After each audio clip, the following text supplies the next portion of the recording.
Good evening and welcome to First Bancorp's 42nd Annual Stockholders Meeting. Last year I stood before you just after the beginning of the COVID-19 pandemic. The media was filled with words and phrases like unprecedented, historic crisis, lockdown, and many, many more. We were hearing about the crisis in states like California and New York, and we may have felt fairly insulated in our corner of the world. But a storm is brewing, and there's precious little time or precious little things that we could do to keep the storm at bay.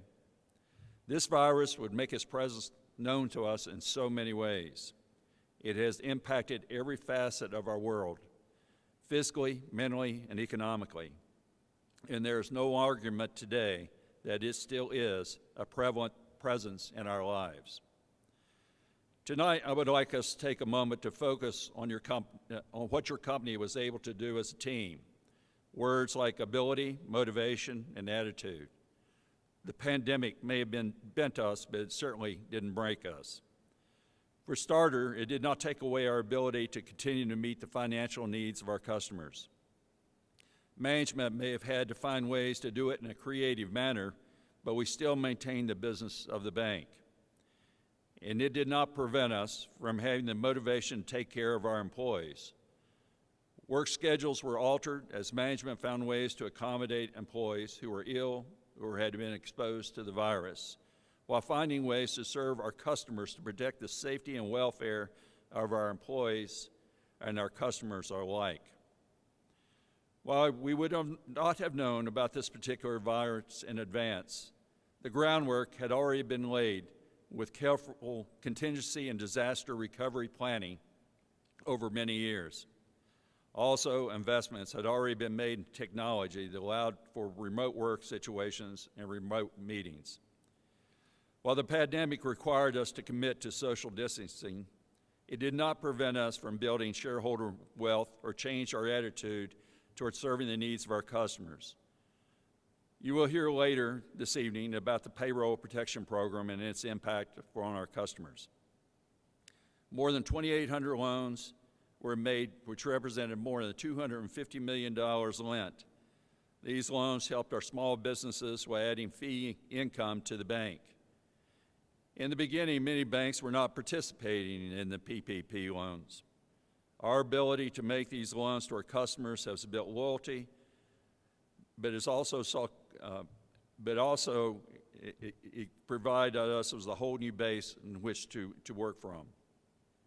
We saw customers who had not previously banked with us before move their entire relationships because our bank officers were willing to help them when their bank officers or the banks were not. It did not prevent us from expanding our footprint with new buildings or existing markets and expansion into new markets. Nor did it break our resolve or our spirit to overcome and prevent us from focusing more on our faith, family, and friends. If that were the end of the novel, it would be a wonderful story with a feel-good ending, but I would be remiss not to address major voids left in our life. Many of our colleagues suffer personal loss. The bank is a family, and we rejoice in good times, and we grieve together in bad times. Just when we were happy to see 2020 end, January the 1st, 2021 rang in with the news of the passing of our dear friend and associate, Senator Benton Chafin. Benton was a lawyer, a farmer, a community leader, but most of all, Benton was a friend and a colleague.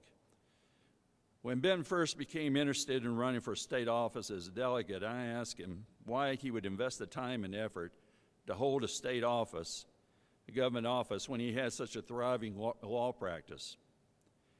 He said, "Bill," and I quote, "I really think I can make a difference," unquote. And make a difference he did, as Benton successfully served our community as delegate and later as senator for 9 years. The Chafin's family history with First Bank and Trust Company goes back to the bank's beginning, as Benton's father, Augustus Chafin, was a founding director serving from 1979 until his passing in 1992. Ben would later be nominated and duly elected to fill his father's seat until his own untimely death on New Year's Day. Ben was a valued member of this board of directors and saw this bank through a period of targeted expansion. We owe a debt of gratitude for his counsel and wisdom, which would be greatly missed.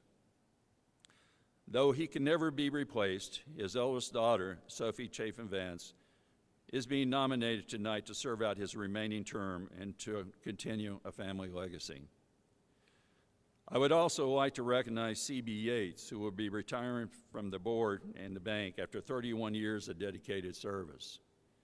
C.B. served as a senior vice president for the bank from 1990 until his retirement in 2007.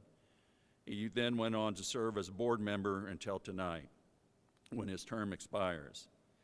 His contribution to the bank and later to the board of directors has been invaluable. Tonight, his son Trent Yates is being nominated to fill his position. Thank you, CB, for your service. As difficult as the past year has been as a result of the pandemic, I can't express enough how much I appreciate the hard work and dedicated efforts our employees and their management has made in making this bank a top-performing bank in Virginia and one of the top-performing banks in this nation.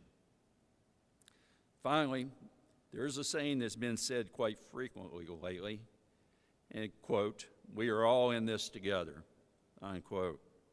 And we all need to remember that, and also to be reminded of the words of the legendary coach Lou Holtz. Ability is what you are capable of doing. Motivation determines what you do, and attitude determines how well you do it. At this point in time, we'd like to ask for nominations for the chairman to serve as chairman for this meeting tonight.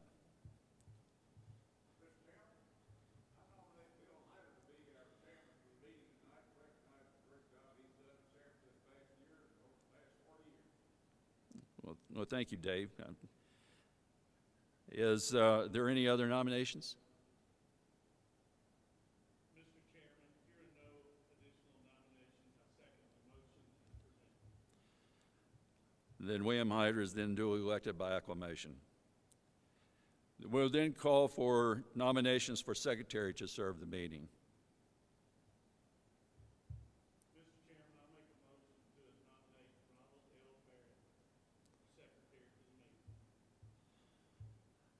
Is there a second to that motion?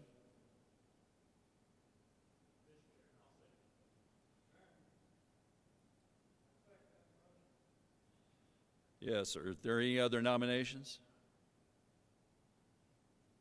Hearing none, then Mr. Barrett, you're elected secretary by acclamation.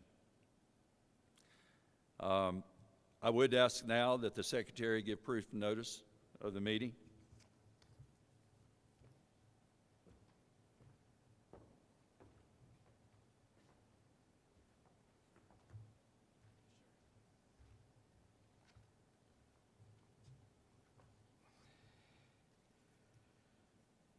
This is notice of the 2021 annual meeting of the shareholders of First Bancorp Incorporated, and it was mailed on March 15th, 2021. Thank you. Notice is hereby given that the 2021 annual meeting of shareholders of First Bancorp Incorporated will be held at the Southwest Virginia Higher Education Center, located at 1 Partnership Circle, Abingdon, Virginia, and via live stream at 6 p.m. on Monday, April 19th, 2021. Please visit www.firstbank.com to view the live stream. The purpose of the meeting is to consider and act upon proposals to, number 1, approve a proposed amendment to the Articles of Incorporation, increasing the range and number of directors who may be elected to serve on the board of directors of the company. The current range requires between 3 and 7 directors. The proposed amendment increases this range to between 6 and 15 directors, which matches the company's bylaws and is consistent with the composition of the board of directors of the company's subsidiary bank. The Board of Directors has approved the proposed amendment to the Articles of Incorporation and recommends that the shareholders approve the proposed amendment, a copy of which is attached to this notice. Number 2, to elect 3 Class A directors to serve until the annual meeting of shareholders in 2024, and 1 Class C director to serve until the annual meeting of shareholders in 2023, and to transact such other business as may properly come before the meeting. Only those shareholders of record as of the close of business on March 9th, 2021 shall be entitled to vote on matters presented at the meeting or in any adjournments thereof. To assure that your shares are represented at the annual meeting, even if you plan to attend, please complete, sign, and date the enclosed proxy and return it promptly in the enclosed self-addressed prepaid postage envelope. Your proxy is revocable at any time prior to its exercise. And this is by order of the Board of Directors, signed by Mark Nelson, President and Chief Executive Officer.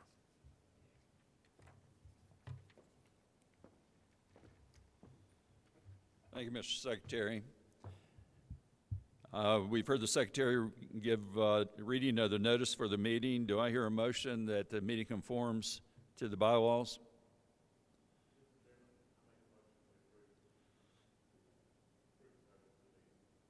Thank you. Is there a second to that? Motion's been made and duly seconded. All in favor, say aye. Any opposed? All right, at this time, I would ask also the Secretary to read the minutes of the last year's stockholders meeting.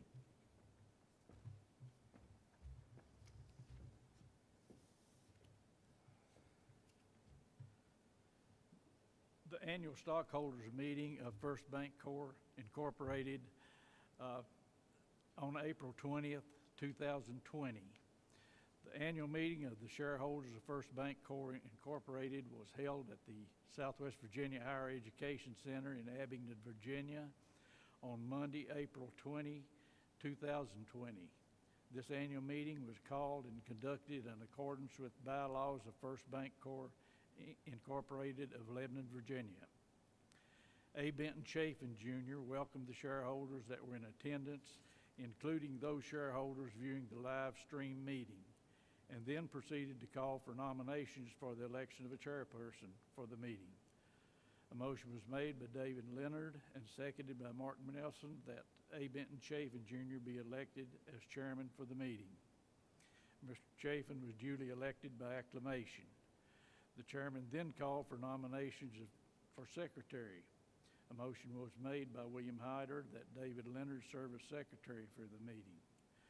The motion was seconded by Mark Nelson, and there being no further nominations, Mr. Leonard was duly elected by acclamation.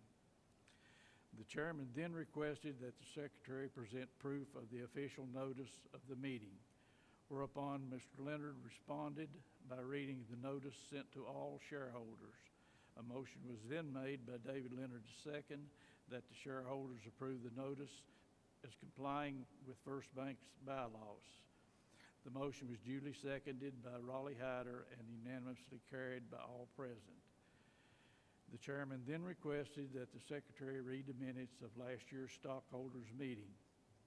Secretary Leonard responded by reading the minutes, whereupon a motion was made by William Hyder, seconded by Trent Yates, that the minutes be approved as read. The motion was unanimously carried. Chairman Chafin then requested that a canvassing committee composed of Matt Linder, Nicole Franks, and Eric Moore be established to determine the number of shares represented at the meeting by proxy or in person. Chairman Chafin called on President William Hyder to present his comments to the shareholders. At the conclusion of Mr. Hyder's comments, he called on the Senior Vice President and Chief Credit Officer, Raleigh Hyder, to provide an update of the overall company credits. At the conclusion of the credit report, Raleigh Hyder called upon Chief Financial Officer Eric Moore to provide the prior year financial update. Whereupon a full and complete financial statement was presented to each shareholder in attendance, and a detailed comparison was made of the bank's performance for the years of 2015 through 2019. Following Mr. Moore's comments, Chief Executive Officer Mark Nelson presented to the shareholders an overview of the company's activities for the previous year and his vision for the future. Mr. Nelson indicated that the bank had reached a significant milestone by exceeding $2 billion in total assets as of March 31, 2020. Whereupon the shares were tallied, with Mr. Moore reporting that there were 6,116,465 shares represented at the meeting, 4,642,896 shares represented by proxy, and 1,473,569 shares represented in person, giving a total representation of 73.77% of shares outstanding. Chairman Chafin then declared that a quorum was present and the meeting duly in session. Chairman Chafin called for a motion to fix the number of directors to serve for First Bancorp Incorporated. Upon motion by David Leonard, seconded by William Hyder, and duly carried, the number of directors was fixed to 6. It was noted that one Class B director's term had expired in 2020, and therefore request for nominations to fill the vacancy was sought. Whereupon a motion was made by David Leonard that A. Benton Chafin Jr. be reelected to serve an additional 3-year term. The motion was duly seconded by Raleigh Hyder, and Benton Chafin Jr. was duly reelected to the Board of Directors. Chairman Chafin asked if there was any additional business to be brought before the meeting. William Hyder responded by making a motion that the acts of directors and officers be approved for the past year. The motion was duly seconded by David Leonard and unanimously carried. Chairman Chafin then asked all directors elected to meet immediately following the adjournment of the meeting. And there being no further business to be brought before the meeting, a motion was made by Mark Nelson, seconded by William Hyder, and duly carried to adjourn the meeting. Thanks. Thank you, Secretary Barrett. You've heard the Secretary read the minutes. Are there any modifications or amendments?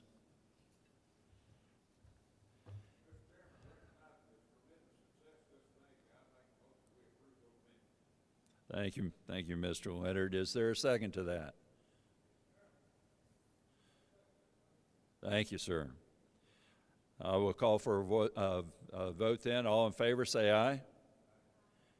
Any opposed? The ayes have it. At this point in time, it gives me privilege, it gives me honor to recognize Raleigh Hyder as Chief Credit Officer to give a report on the financial credits of the bank.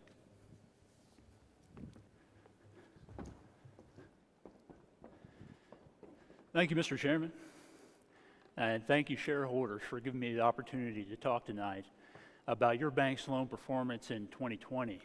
First Bank and Trust Company had a stellar performance in 2020 in terms of loan growth and credit metrics. Your loan officers, loan processors, and loan operations staff worked tirelessly through 2020 to meet the demands of our customers, whether that's through the PPP program, which I'll talk a little bit more about in a while, or trusted guidance and advice that customers used to move through this pandemic. You know, in 2020, our customers changed the way that they did business, and us as lenders had to adapt to the way we handle our customers. In 2020, we ended the year with $1,964 million in outstanding loans, an increase of over $370 million. Of course, I would be remiss to not bring up the Small Business Administration's Paycheck Protection Program loans, where we had over $180 million on our balance sheet at year end. If you take out those SBA PPP loans, we had in original loan growth of over $190 million in 2020, far exceeding our 2020 goals of $125 million. It's truly outstanding. What is more remarkable is over the past 5 years, we've increased our net loans by over $740 million. The future is truly bright for First Bank and Trust Company. As far as growth in terms of each each segment did have substantial loan growth in 2020. Agricultural loans grew from $439 million to $481 million, an increase of $42.5 million. Agriculture still remains a niche segment for our company. It's a focus for us, and it'll be a focus going forward, as over a quarter of our loans are currently involved in agriculture. Commercial as well had a stellar year in 2020, growing net loans by over $129 million. But I'd be remiss not to bring up the performance of the mortgage company in 2020. These mortgage lenders had a stellar year as well. They worked tirelessly and had favorable long-term rates as well as a strong housing economy. We were able to grow our secondary market mortgage company by $104.9 million in 2020, growing our servicing portfolio to over $600 million. That $600 million is important. And you know, it's not held on our balance sheet, but we retain all the servicing rights to that $600 million. So if there's ever a time where our customers have an issue, they can come to us, we can deal with them directly, and offer that first-class level of service to handle their issues. But overall in 2020, as I mentioned, we grew net loans $370 million, and I'll discuss PPP a little bit more in here just a moment. To generate that $370 million, as I mentioned, we well surpassed our loan goals in 2020.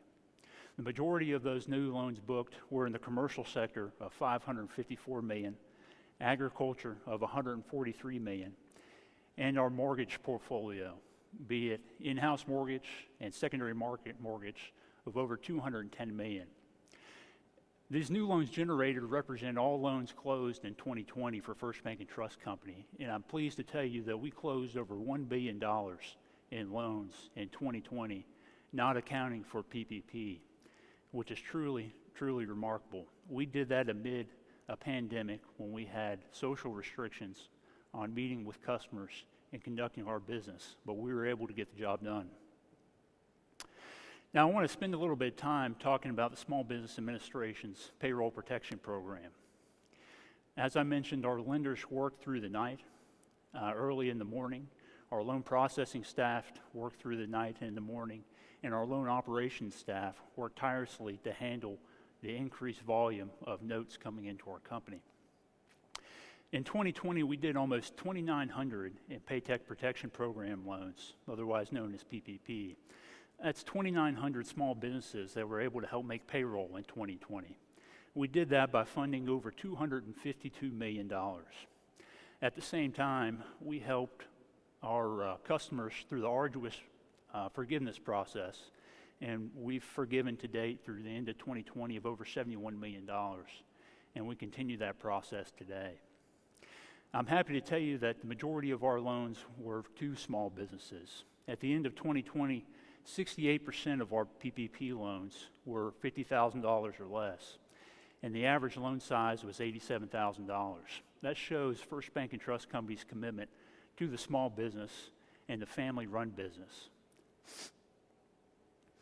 While we've had outstanding loan growth in 2020, it's always important to keep in mind credit quality. And credit quality is always at our foremost in our mind. But I'm happy to tell you, over the past 5 years, non-performing assets have continued to decrease, decreasing in 2016 from $14.8 million to $7.9 million in 2020, and actually decreasing in 2020 $1.8 million. At the same time, our capital continues to improve. Our Tier 1 equity plus reserve continued to increase to $268 million at the end of 2020. So with non-performing assets decreasing, capital increasing, that's continued to improve our main credit metrics that we'll look at here this evening. First one being non-performing assets to total loans. It's dropped from 1.11% down to 41 basis points. At the same time, our Texas ratio, which is a measure of credit quality against all banks of all sizes, It's a measure of non-performing assets divided by equity plus reserves, has also decreased by the same fashion, dropping from 7.53% to just under 3%. Truly remarkable and outperforming our peers in every category. Commiserate with good credit quality is low past dues and delinquencies. And what you're seeing here is our past due percentage as a percentage of total loans outstanding, not including our PPP loans, which could skew these numbers. At the end of 2020, our past due percentage of loans greater than 30 days in a non-accrual status was just 74 basis points of total loans, down from 83 basis points a year prior, actually decreasing amid a pandemic. At the same time, at the end of 2020, our past due percentage was 53% lower than the national average of all banks of all sizes. This gives our lenders and staff more time calling on new customers and generating new business, boosting our opportunities in the future. And lastly, I want to talk a little bit about our loan loss reserve.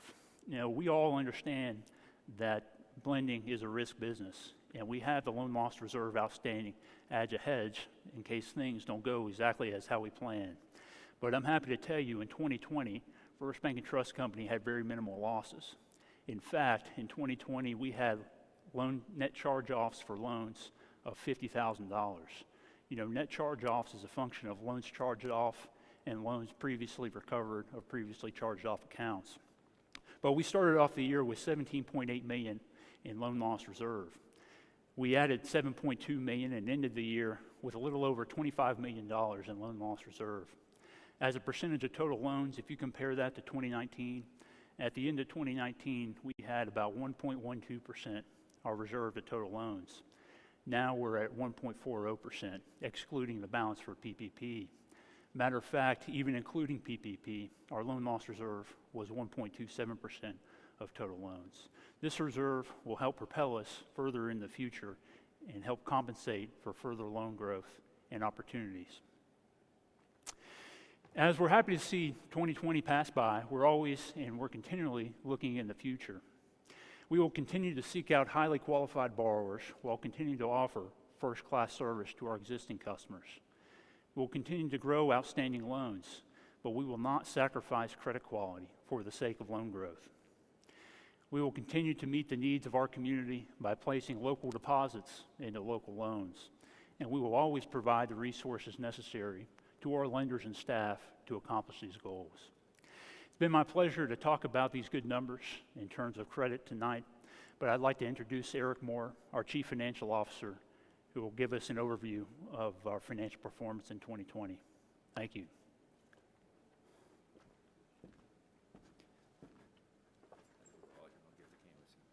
Okay.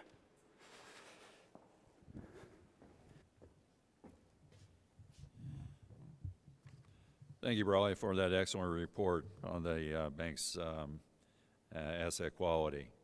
At this time, I'd like to appoint a canvassing committee to determine the number of shares represented here tonight and determine if we can establish a quorum. I would like to appoint Eric Moore, Matt Linder, and Samantha Mitchell. Also at this point in time, I'd like to introduce Eric Moore, our Chief Financial Officer. Eric will be coming up and giving a presentation on the financial standings of the bank.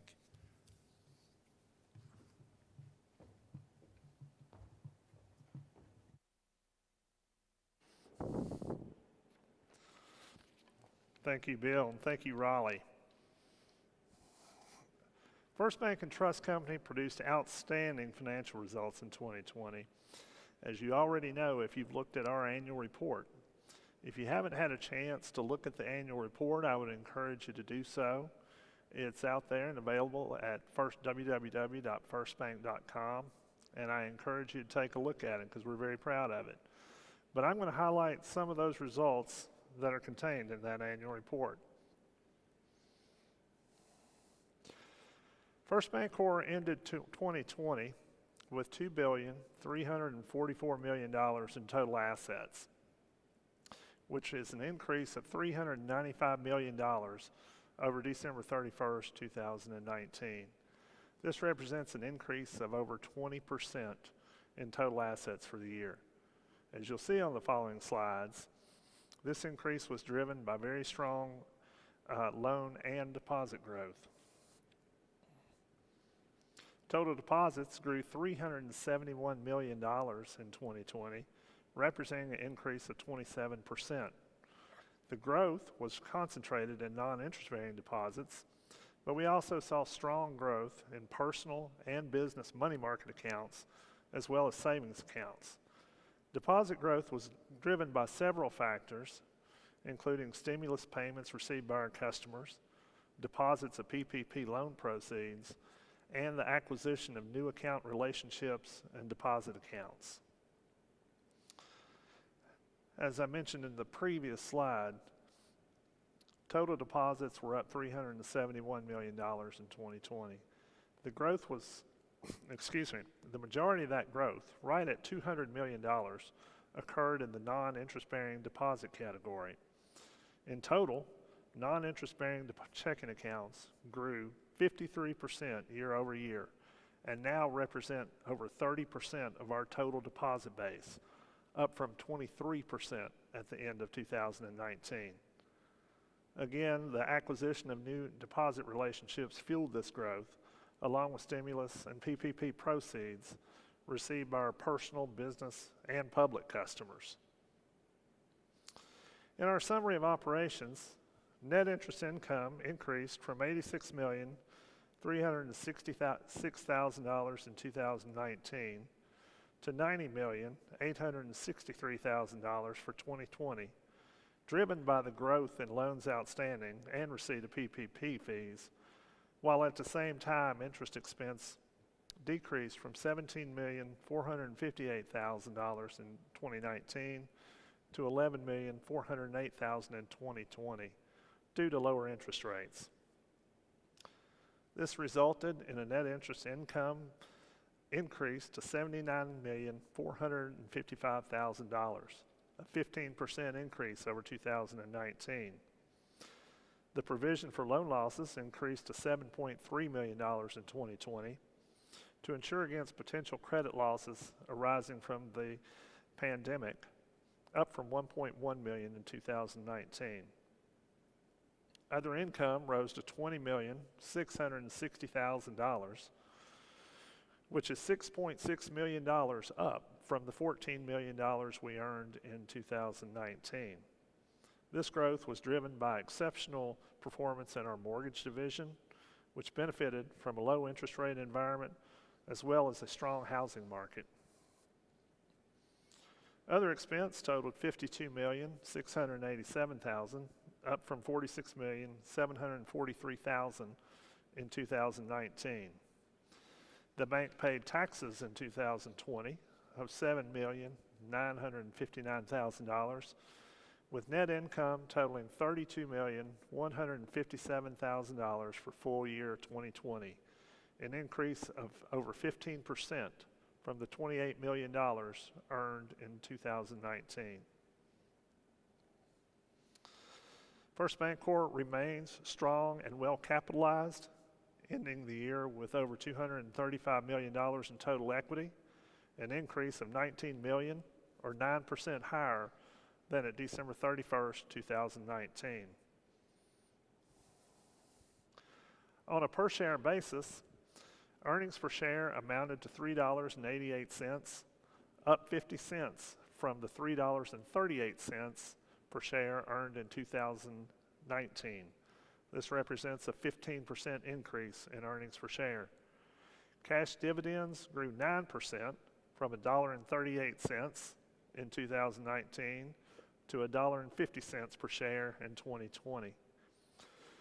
Book value increased $2.37 from $25.99 at December 31st, 2019 to $28.36 at the end of 2020. Our financial ratios remain very favorable when compared to peer banks, with average equity to average assets at 10.38%, return on average assets at 1.48%, and return on average equity at 14.25%. Our cash dividends as a percentage of our net income also exceeds that of peer institutions at 38.68%. Moving forward into 2021 and beyond, we're going to continue to focus on and grow our non-interest-bearing DDA deposit base.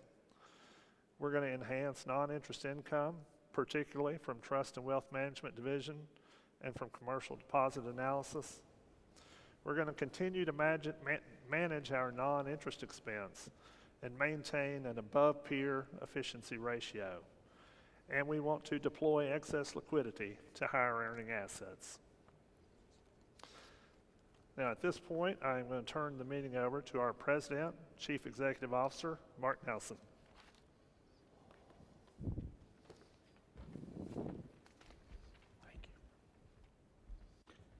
Thank you, Eric, and thank you, Bill, for all the kind words. And I would be remiss not to say also that tonight it is unfortunate that we don't have Senator Ben Chafin here with us. And we do have CBH Jr., who has done a great job for this company. And I want to personally say thank you to both of them. Benton, when I took this job, would call me about every Friday and encourage me and tell me things were going to get better when I didn't really feel like I could do the job, but I did everything I could, and he always tried to motivate me. I'll never forget that.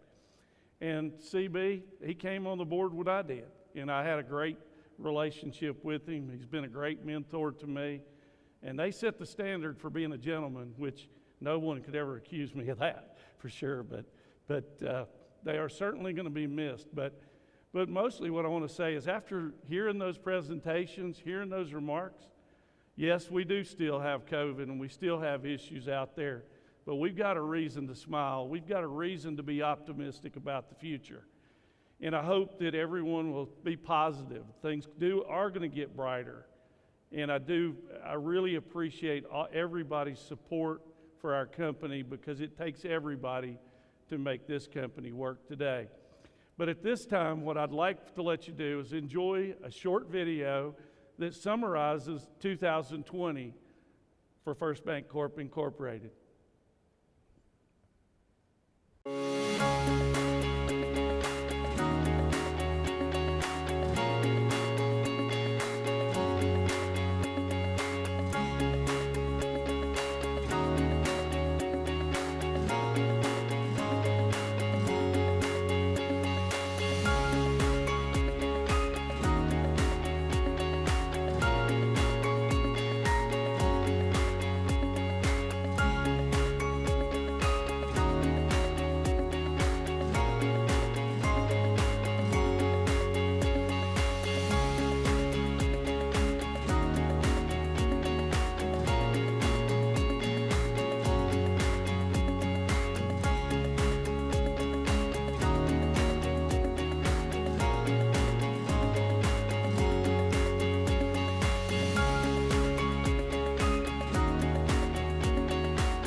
What an inspiring video put together by our marketing department.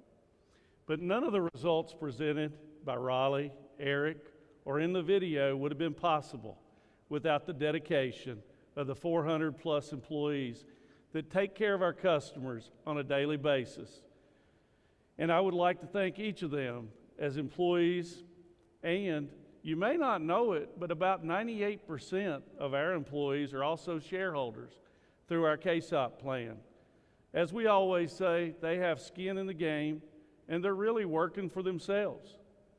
The employees of our company worked tirelessly during 2020, during the worst pandemic that has ever occurred in the last 100 years, to ensure the economic well-being of the communities we serve. As designated essential employees, we redirected our customers to appointments. We redirected them to our drive-thrus. We used online account opening. We used electronic banking. We used every technique possible to ensure that our mission would be accomplished, that at the end of the day, we would deliver customer service unparalleled to anyone. And our employees did that. And for that, I could never thank them enough. And you can look at all these results, and it's clear that it worked. And the employees delivered time and time again. As Bill talked about teamwork for us is a big thing for me. Because I'm not the smartest person in the room. I like to surround myself with people that are 10 times smarter than me so that we can accomplish great things together. And in March of 2020, in the very beginning of the pandemic, on a late Sunday afternoon, we assembled our group called the Pandemic Task Force. And that Pandemic Task Force took on the challenge of being able to come up with ways that we could meet all of the things that we knew of that were going to fall in front of us. The potential of closing offices, the potential of our employees not being there, the potentials went on, and our group that we put together delivered and still deliver today for our company. We still meet regularly, talk about the difficult things, come up with difficult answers to things. And I am so proud of each and every one of the Pandemic Task Force and all of the involvement that they have had to keep our employees, our customers, and our communities safe. Many difficult decisions are still yet to be made, and we're all going to make them together. And we're going to all ensure the safety of everyone involved. Yes, we've opened our lobbies back up, but we've done everything that we could to protect our employees, our customers, and our communities. The actions taken by the leaders and employees, I believe, will be remembered for years to come. It was a once-in-a-career opportunity to do the right thing, and we used that term quite a bit. We did the right thing. We also supported our employees by ensuring that no one lost a paycheck. Early on in the pandemic, I was asked, are you going to lay people off? What are you going to do? And I said, no, not unless it gets terrible. So what we did is go out and do more business, get more opportunity, and move right through it, helping our communities. We had no layoffs or reduction in force. We provided a one-time bonus. And I couldn't express enough the gratitude to the IT department of our company. Because when the challenge was laid before them to deploy laptops to allow our customers to be able to have the service they were accustomed to, they were there. With the direction of Matt Linder, our Chief Information Officer, our Chief Technology Officer, I'm sorry, he was able to work hard to get the laptops that we needed and to put them in the hands of our employees. And it didn't go unnoticed. It was essential to our success during and our success even today as the pandemic continues. We also utilize virtual meetings, utilizing our WebEx boards that Matt was so instrumental in putting in 5 years ago when we hired him. That was one of the things that Bill challenged him to do.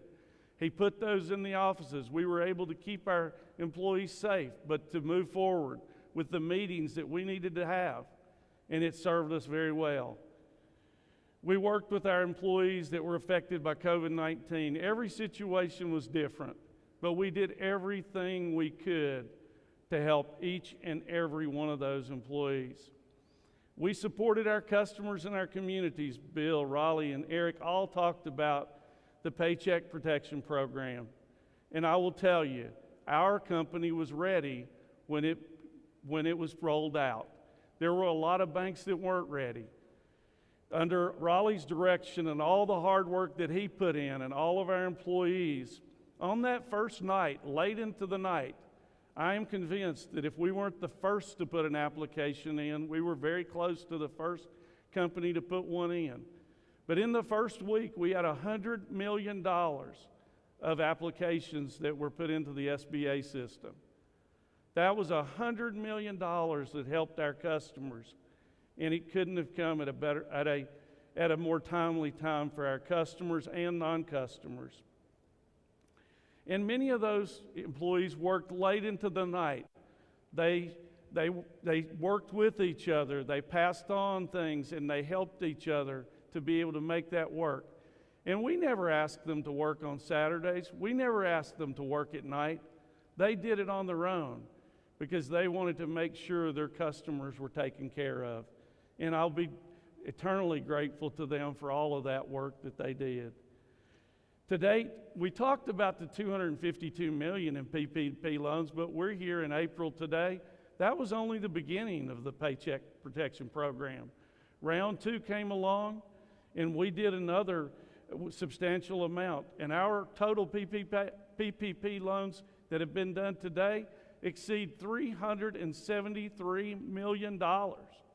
Raleigh talked about it. About 75% of those loans were $50,000 or less. We did our job to support small business. We also continued to donate and support our communities. Even when functions weren't happening, we donated the money because it was the right thing to do. We developed and implemented additional technology to ensure customer service. We had the ability and were able to open our deposit accounts online using online signatures. Our shareholders benefited from all of our previous planning that served us well. But what we learned, the thing that we will take with us that we learned that we will never forget is that life is precious, and we needed to appreciate our family, both our personal families and our work families. And we needed to do all we could to help each other. And our employees delivered time and time again, taking money out of their own pockets to help others. And I couldn't be more proud of the 400 plus employees. So I've said enough about our employees, or really I've never said enough about our employees, but what we're really proud of too is the fact that during this pandemic, we didn't quit. We kept forging forward. And our strategic expansion, we had 2 strategic planning sessions with our board during the pandemic, and we kept moving forward. So headquartered in Southwest Virginia, and as Bill talked about, ranked as the top bank in Virginia and Tennessee, we stayed committed to serving our communities for generations to come. While other banks sell out, merge, or just go away, we remain committed to profitable, sustained growth with an overall expansion vision. That's why we continue to invest in the communities we serve and identify and enter into new markets to deliver banking services we like to lead with. Our niche play is agricultural lending. That is a great way for us to move into a market, to be able to develop the market, and then to utilize our commercial, our mortgage, our deposit services, and not to forget our wealth and trust management services that has done a great job in 2020 and start of 2021. And our expansion started in Abingdon, Virginia, with the new state-of-the-art West Abingdon branch office and our corporate center being completed in May of 2020. What a job our contractors, subcontractors, and everybody did to complete this building during the pandemic. And we are so grateful to them because it It shows the strength of our company, and it quite honestly, we had outgrown our operations center and we needed the room as we continue to grow. This facility houses the branch as well as the wealth management and trust personnel, commercial and agricultural divisions for Southwest Virginia, senior level corporate staff, including the executive offices, loan administration staff, finance staff, human resources, and training. But we didn't stop there. Up in Woodstock, Virginia, we had the plans to convert our loan production office that had about $39 million in credits. We had a plan that when they got to a certain size, we would convert it to a full-service office, and we did that in April 2020.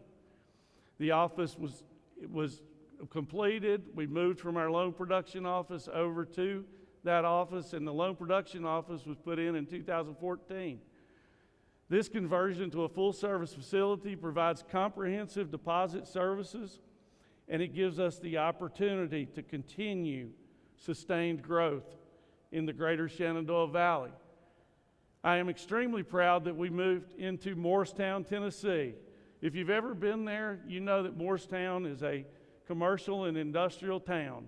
On any given day, there's about 29,000 residents of Morristown, but that community grows by somewhere in the 40 to 50,000 individuals on a daily basis that come to work there out of the greater Knoxville area.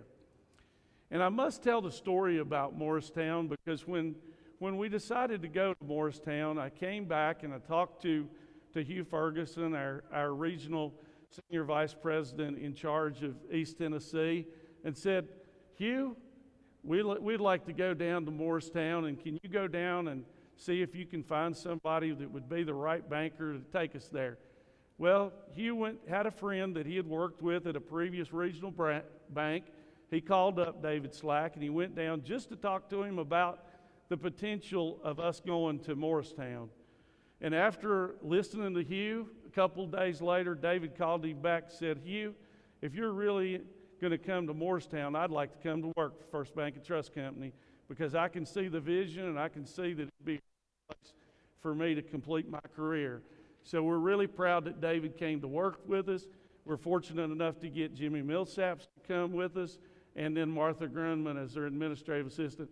And I will tell you, they've closed about $11 million in loans to date, and they have about $21 million in the pipeline. So we're real proud of our addition in going to Morristown. Also, we had a loan production office in Hanover, Virginia. We had about $47 million in credits in this office, and it was time to move it into a full-service office to allow us to be able to utilize our deposit products in that office. So Leo Satterwhite, who is now retired, took on the challenge. We were able to lease in a previous bank building. It's right near the government center there. And Leo worked on, and we were able to get that office up and running through the pandemic. Again, we were doing this. And in early January of 2021, the office in Hanover opened. Not that we were doing enough. We had already had in the plans that we were going to build a new building on the border of Virginia and Tennessee at the Pinnacle Shopping Center. And we have. Our contractor, Burwell, started this project in May of 2020 after completing the corporate center. And on June the 7th of this year, we're going to be able to move our West State Street branch into this facility, along with our ever-expanding and highly profitable mortgage division, which will be on the second floor of this building, along with some overflow on the third floor, and we will be able to have our executive offices in Bristol, Tennessee here. And we're really proud that today we have a young man that has worked out of the Bristol market for many years for a super regional bank. His name is David Crockett, and he is going to be our city executive for Bristol, and we're looking forward to the good things that he'll be able to do for us. So I gave you all of that, but we didn't stop there. We had opportunities in North Carolina. We had a young man that we were able to identify in Mount Airy, North Carolina. It represented us moving into a different state, but it was only 50 miles away from our office in Wytheville, Virginia. So we took that plunge and we went over and we hired Travis Wilmont and his assistant to come to work for us in Mount Airy. We feel really good about what we can do there to continue to enhance our agricultural presence there. And we're right on the cusp of the Triad there, which if you know anything about that area, it's one of the fastest growing areas in the United States of America. So we're really thrilled that we're going to be in Mount Airy, North Carolina, and we're going to be able to provide our services there. And if that wasn't enough, we decided that we needed one more challenge. So we went down to a small community in North Carolina called Red Oak. It's about 3,700 individuals that live in this town. And I will tell you that we did not intend to go to Red Oak, North Carolina. We intended to go to Rocky Mount, North Carolina, which has probably 40,000 individuals that live there. But we went down, we were looking it over, and Sam Johnson, our agricultural loan officer, said, "Hey, Mark, I want to ride you out to this small town, and the mayor and some of the town council would like to just give you a pitch for the opportunity for First Bank and Trust to come to Red Oak, North Carolina." Well, after we did that, I will tell you that I'm a little hard-headed and I wasn't really interested until I was getting ready to leave and going out the door, and Lavelle said to me, he said, "Where can you go that I can deliver you 3,700 customers?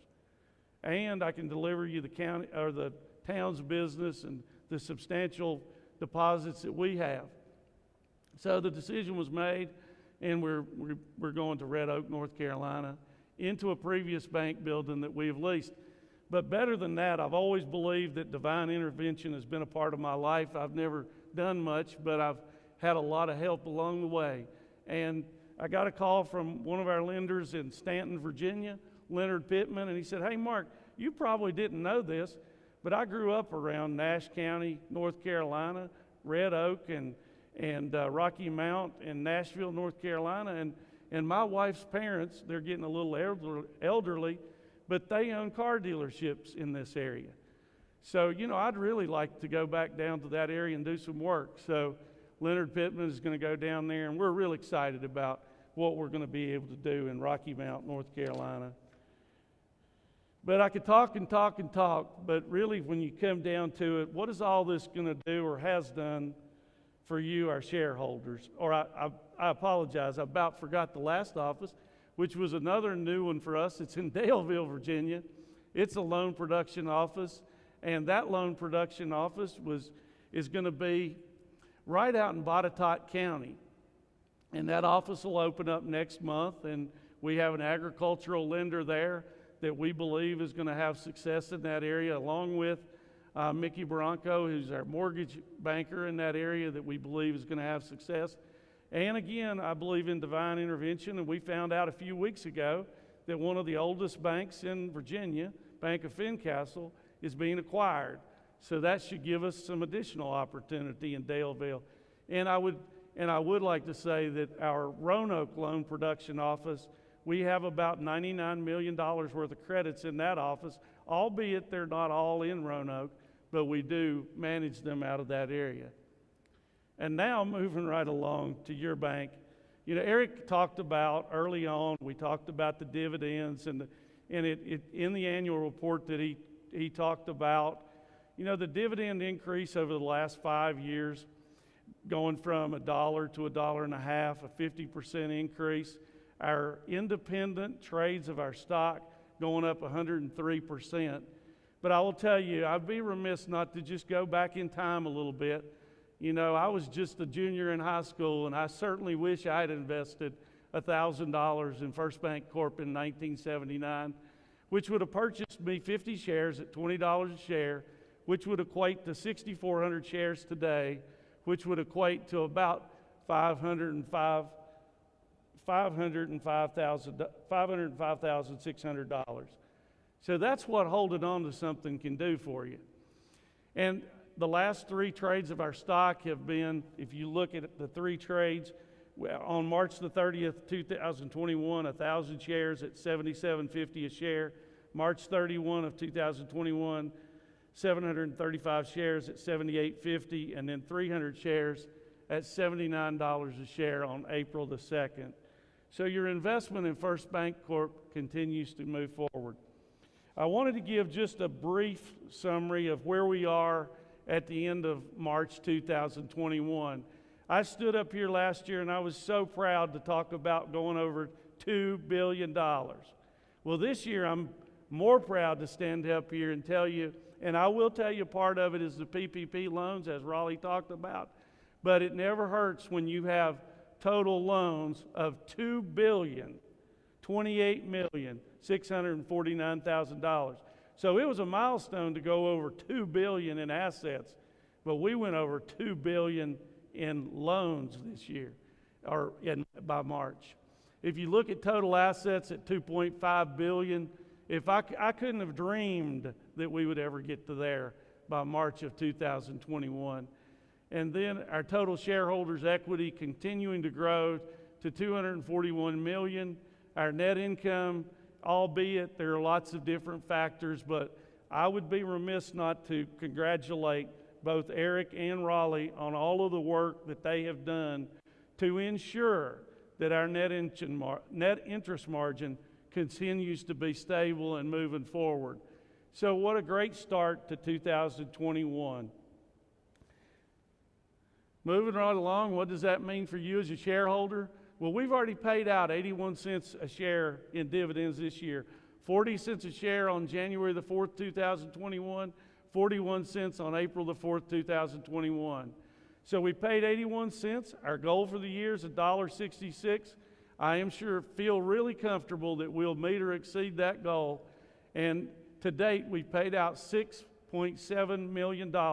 If you believe in the Harvard study of 10, and it's $6.7 million, about 80% of our shareholders are in Southwest Virginia. So if you look at that number, that's about $540 million worth of economic activity that brings. So we're real proud of that. I don't know, most of you are sitting there looking at all these billions and millions and thinking that we're going to have really strong growth this year, and we will have. But we had to tone down our growth some because we don't have the PPP loans. So our loan growth for 2021 is $165 million, our deposit growth of $115 million. And you might say, well, why in the world are you not growing your deposits at the same rate as your loans? The reason is we have excess capacity in cash, and we have the ability to fund some of that with our existing cash.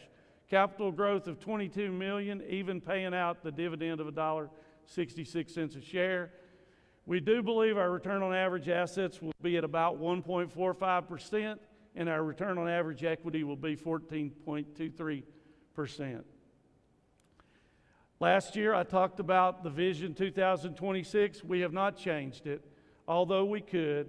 We don't know how much of the filter will work on what we have that's related to PPP and others. My personal belief is the best is yet to come. Our company is going to continue to compound. Our employees are going to continue to do the best they can to continue to grow our company. The markets that we are going into are going to help us achieve tremendous growth in the future. But our Vision 2026 was to grow our assets to $3 billion, to increase our net income to $46.2 million, to increase our dividends to $2.50 a share, and to have earnings per share of $5.56 at the end of 2026. How are we going to do that? I talked a little bit about our people, and our overall vision is to retain, recruit, and train highly respected bankers.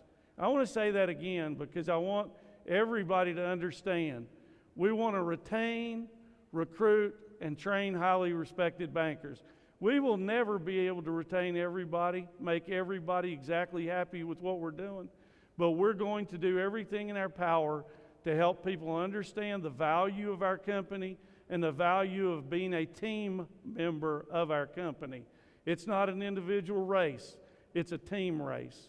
We can't get there one by one, but we can get there all together. Our values, none of that's going to change. The high quality customer service, We are going to continue to have high-quality customer service. It's going to look a little different. We have found some efficiencies through COVID that we are going to put into place that are going to make our company better. It's going to be better customer service, better technology, better one-on-one ability. We are going to continue to set appointments. We're going to continue to understand that we need to go out to be able to achieve our goals.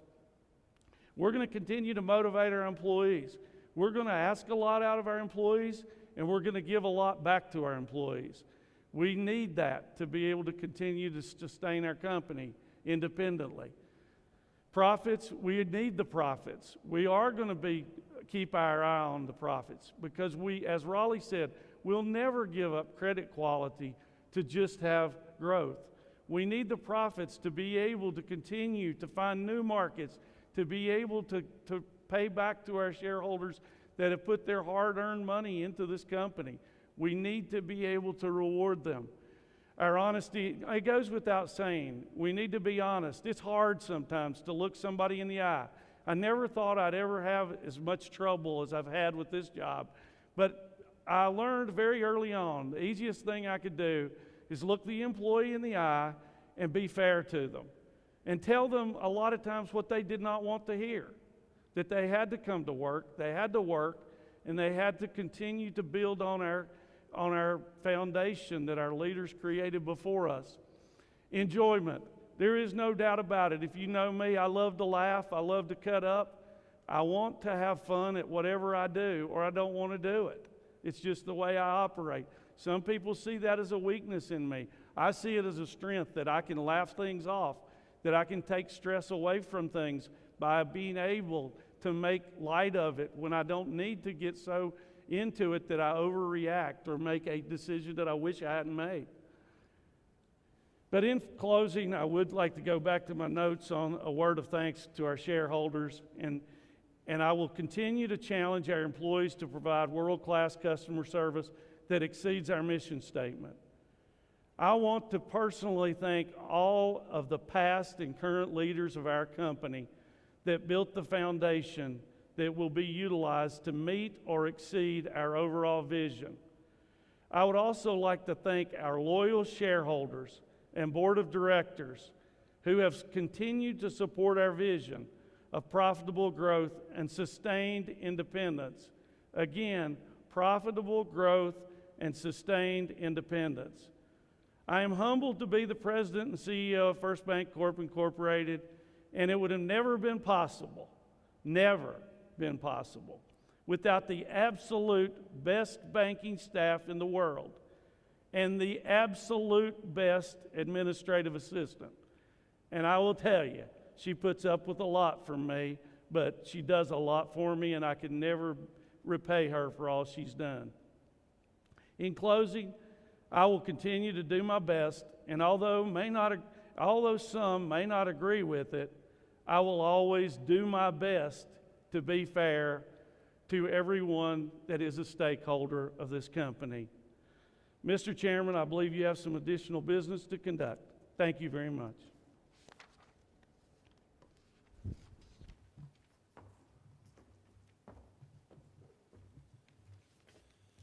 Thank you, Mark, Raleigh, and Eric, for a very informative and promising and enthusiastic report.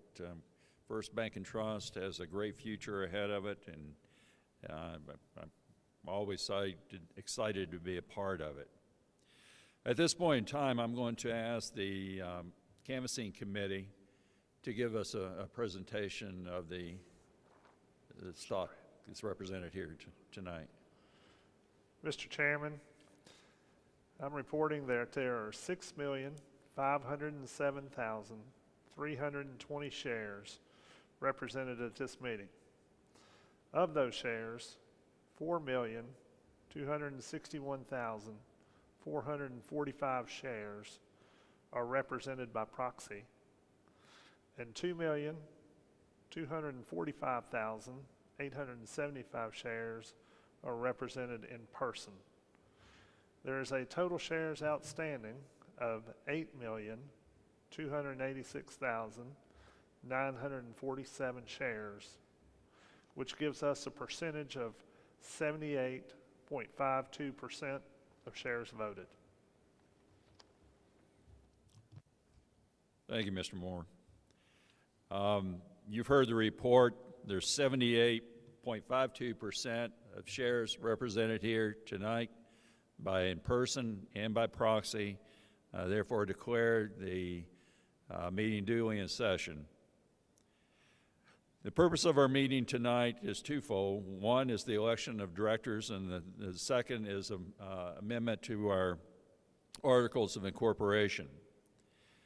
The first order of business is to elect directors for expiring terms.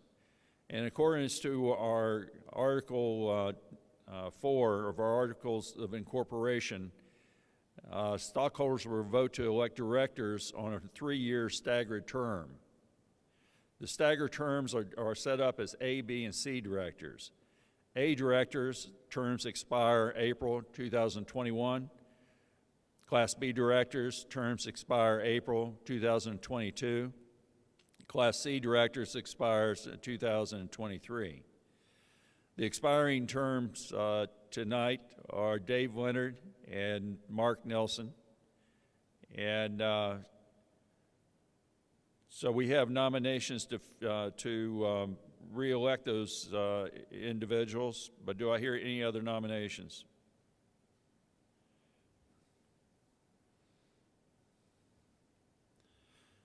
Hearing none, do I hear a motion to re-elect the Class A directors, David Leonard and Mark Nelson?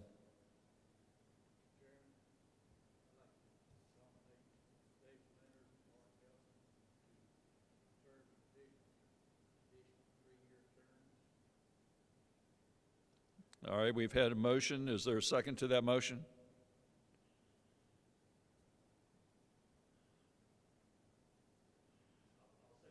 Second has been made. All in favor, say aye. We have one other seat that's available as a result of the retirement of Mr. Yates, C.B. Yates. And do I hear nominations to fill the seat for Mr. Yates?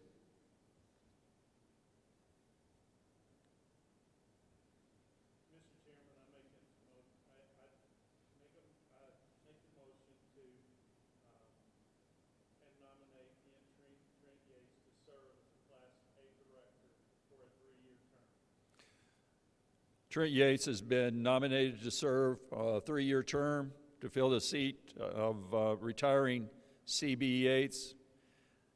Is there a second to the motion?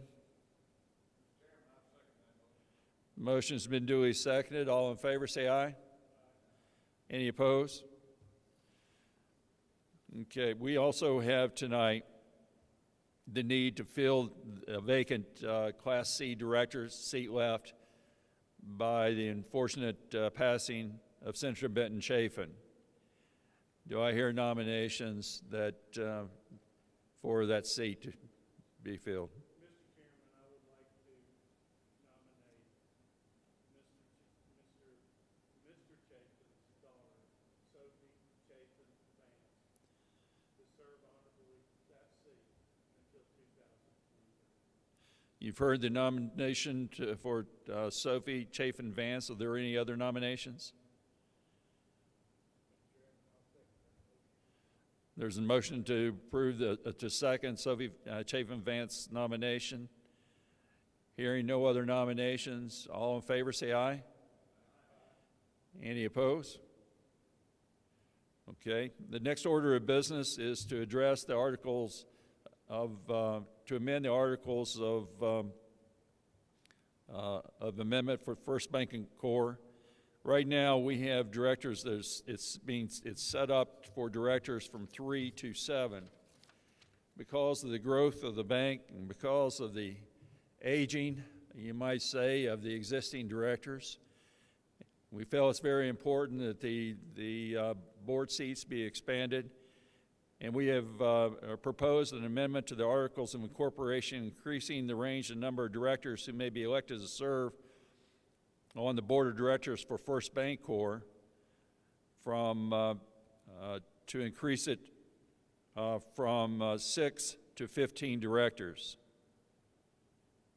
This proposal was approved by the board of directors of First Bancorp and is being recommended to the shareholders for approval.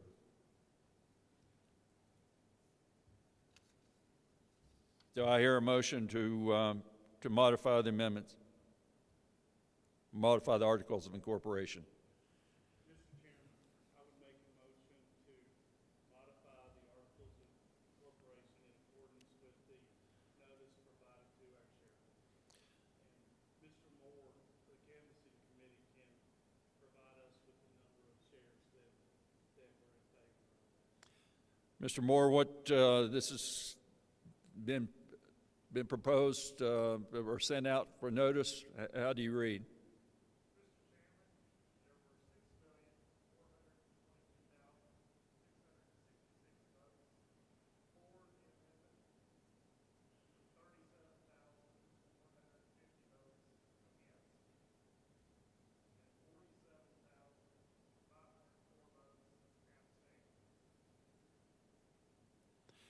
And what percentage of approval?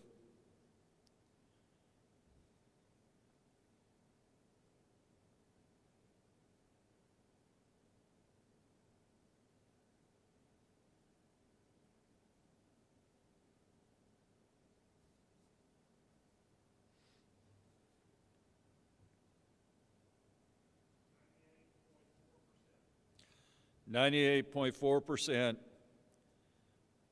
of approval by proxy. Are there any other comments? If not, then do I hear a motion from those present to approve? Mr. Chairman, I make the motion to approve the amendment as presented. This motion has been made to approve as presented based on the strong approval rate of 98.4%. Is there a second to the motion? Motion's been duly seconded. All in favor, say aye. Any opposed? Okay. At this point in time, we need to set the number of directors to serve for the ensuing year.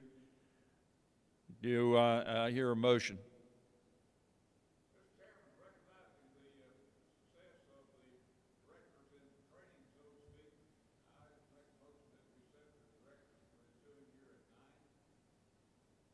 Motion been made to set the number of directors to serve from First Bancorp Board of Directors to be 9. Is there a second? Mr. Chairman, I would like to second the motion as presented. Any further discussion? Motion been made, duly seconded. All in favor, say aye. Aye. Any opposed? All right, is there any other business to come before the meeting tonight?